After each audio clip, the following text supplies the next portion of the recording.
Let's check if the WaterScience shower and tap filters will fit your tap. They fit all threaded metal taps.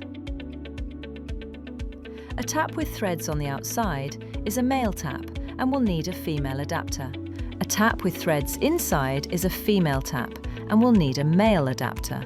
But if it's a plastic tap or has no threads at all, the filter won't fit. Now that you know it'll fit your tap, let's move on to choosing the right adapter. Remove any existing aerator on the tap if there's one.